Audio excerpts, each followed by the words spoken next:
यही रीजन है deputy speaker नहीं है. जो स्पीकर है आप उनका तो सम्मान कर नहीं रहे हैं. Nobody, I think, in this house, Dr. Ranganathan, will disagree. The level at which this discourse has, dipped, fallen. This is unprecedented and it is, getting worse by the minute. I'll come to you because, you are the national spokesperson of all right-thinking people. We have the national spokespersons of political parties here, which is why, I've maintained distance. It's strategic. But, Salem, things like mimicking the vice president, who's the chairman of the Rajya Sabha. I'm sure you remember that video. Rahul Gandhi, who's now the leader of opposition. He wasn't the leader of opposition then. But fair enough. I mean, is this the kind of behavior, that we should condone or expect from our leaders? See, most problem in this country would be solved if the incumbent party, right, the leaders of the incumbent party here, right, if they understand, if they can recollect what they said before they came to power at the union level. What Prime Minister Modi spoke about federalism when he was a Chief Minister of Gujarat. He said federalism is the backbone of this country. What Jet Li spoke about Parliament. When the Parliament was disrupted by the BJP, Jet Li came and said, protest is one of the ways in democracy. He says it should be accepted. Disruption is acceptable form in a parliamentary democracy. But let me tell you this. I may or may not like Prime Minister Modi, but he is the Prime Minister of this land. You may or may not like Rahul Gandhi, but he is the leader of the opposition. So if the BJP has only garnered 35% votes, which means it represents only 35% of the people. So the opposition represents 65% of the people. So the leader of opposition represents 65% of the people. So by which what I mean is that Prime Minister comes and speaks on Kumbh Mela, and leader of opposition wants to speak on Kumbh Mela. He was not allowed to speak. And again, we were not allowed to speak on Manipur. We were not allowed to speak on Delhi violence. Many matters. So this is travesty to democracy. No, but how are you saying, Mr. Dharnidharan, that discussion on Manipur didn't happen? People saw it. You can ask people here. I mean, yeah. No. See, it happened. But how did it happen? How should it happen? After how many months? Right? Kumbh Mela. Why was the leader of opposition not allowed to speak after that? Our Prime Minister spoke. He wanted to speak on the same day. He was not allowed to speak. It happened a few days back. Right? Delhi violence discussion did not happen. Galwan, the discussion did not happen. 20 of our soldiers were killed by the Chinese army. The opposition wanted to speak on that. So disruption is an allowed form in a parliamentary democracy. But when you say this logic that Modi government is only 35%, voted by only 35% of the people, and opposition is 65%, and which is why they should be allowed, or mollycoddled, so to say, you didn't use the word I am using. Will you extend this logic in state assembly? Look at what is happening in West Bengal, in Tamil Nadu, the state that you come from. AIADMK members were suspended. It has happened in Karnataka, which is ruled by the Congress. This logic does not, is put in practice then.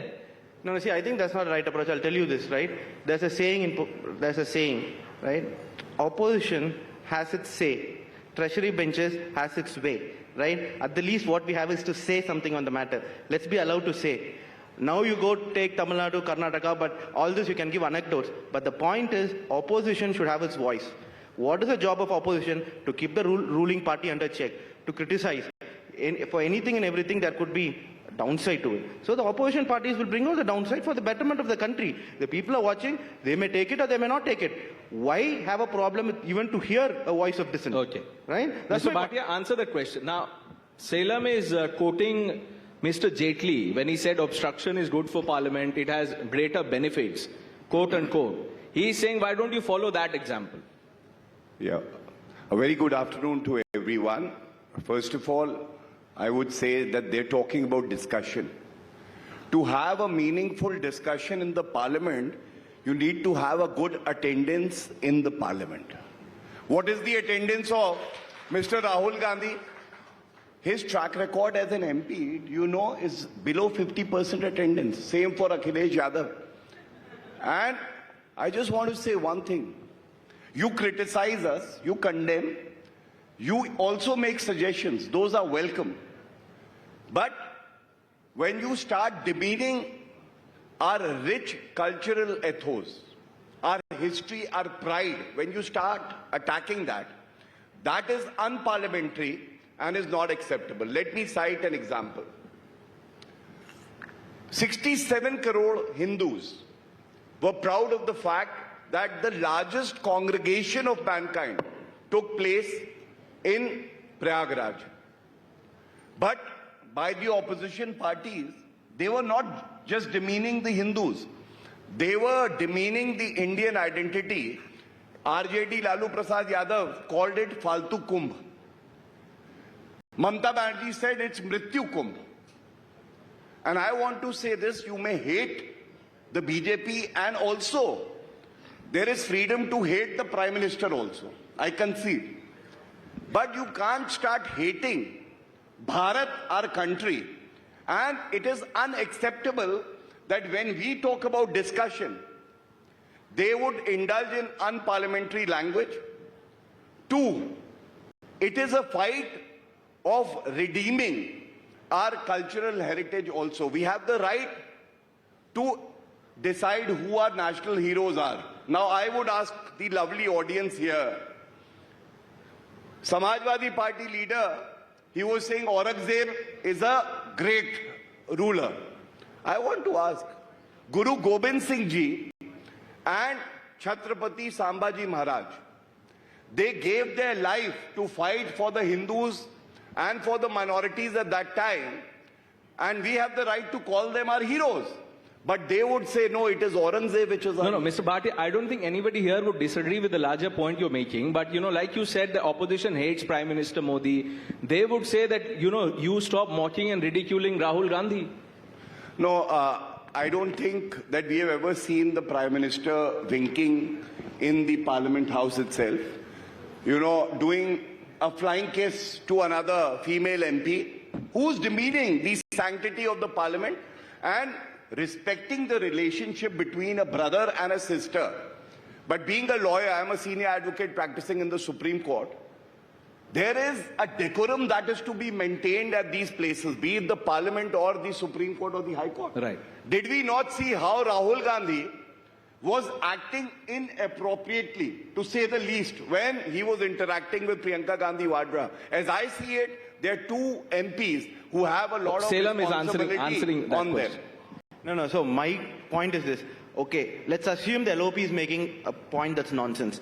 But that is for him to make and for the people to decide if it's nonsense or it makes sense, right? Why does the BJP decide that what he's saying is not ideal for the country and stifling his Can I voice? respond? Right? Please. So No, it's I for the don't people. think... No, Let's can I not make this respond? about BJP, SP, because, May I quickly respond to that? 30 Yes. seconds. No. 30 seconds. In a parliamentary democracy, I agree with you, I sir. have my freedom of speech. I represent my constituents. So what I say is for my constituent to decide if I'm talking sense or not. Not for the ruling party to decide you are not going to speak any sense. Okay. May I So we'll respond? not let you speak. Okay. So I agree with you. Just the way you have the right to criticize us, we also have the right to express ourselves. Okay. And one more thing. In a democracy, finally the last word is of the people of the country. They elected Narendra Modi ji 3 times in a row, which is a historic event because 62 years after independence, no Prime Minister has been able to garner the kind of support that Narendra Modi ji has been. So while respecting your right to freedom of expression and speech, you have to respect Okay, mine now in too. this But face having- of Dr. Ranganathan, what happens is that just spare a thought for the people. People here, people who watch parliament proceedings, so much of time and money is wasted. Well, that's entertainment. I don't think it's. I think sooner or later time will come when it will be on OTT. People will be paying for Lok Sabha subscription. No, but I think people have gone tangential to what the debate was. And the debate, the topic was, why is this ruckus being created in Parliament? You have to go beyond the obvious, Pranesh. And beyond the obvious, the truth that is staring at all of us, 1 billion odd people, is that there is no opposition party and there is no ruling party. It is all one incestuous club. It's like you go to a club, like, Gaurav ji would go to Gymkhana, would IIC, all these are club members. वहाँ पे कोई differentiation होता है आप कहाँ से? आज आप बीजेपी में हैं, कल को आप समाजवादी पार्टी, यहाँ तो नेता बैठे हुए, कल को पता नहीं कहाँ ज्वाइन कर लें. My good friend Salem might be in BJP. You have the tallest BJP leaders like Manishankar Iyer, Rahul Gandhi, tallest campaigners of BJP in the Congress. So there is no differentiation. The reason the ruckus is there is actually, there is a psychiatric term for it also. It is to hide your own guilt. It is guilt complex. Because who is more hypocritical than the other? That is all that is being debated. You want me to give you a couple of proofs? Sure.